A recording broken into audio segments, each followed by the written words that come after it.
Masu sauraro Assalamu alaikum, Shehu Usman Salu ke fatan an wayi gari lafiya a cikin shirinmu na labaran asuba wanda a cikinsa za ku ji cewa sama da mutane 18,000 ne suka kamu da cutar ƙyandabbiri a nahiyar Afirka.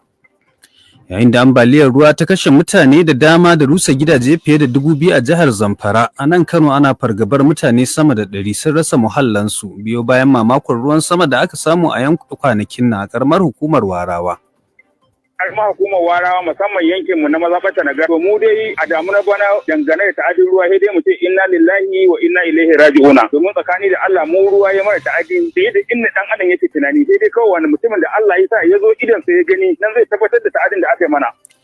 Muna tafa da ƙarin bayani. Kamfanin mai na ƙasa NNPCL ya musanta wasu rahotanni da ke cewa yana siyar da guraben aiki ga jama'a.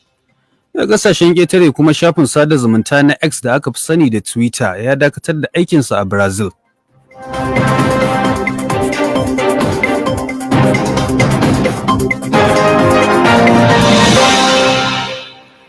Tukanin labaran aka ji ina yau Lahadi.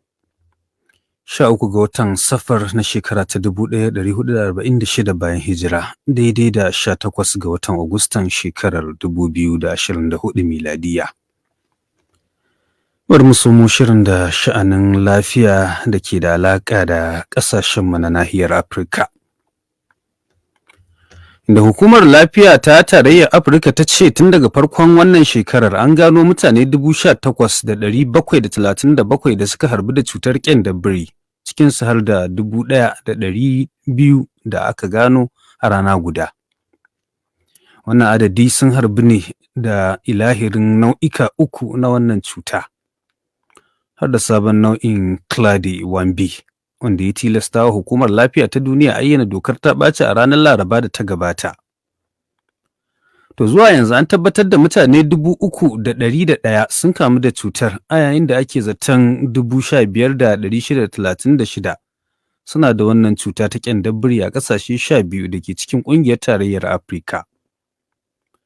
Mutane 541 ne suka mutu sakamakon harbuwa da wannan cuta, kamar yadda cibiyar yaƙi da cutuka ta Afirka ta bayyana a wata sanarwa.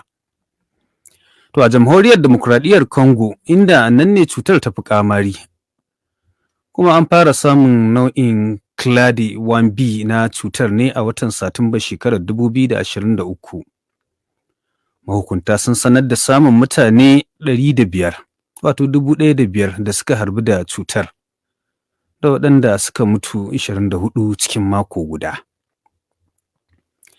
To idan mun dawo nan Kano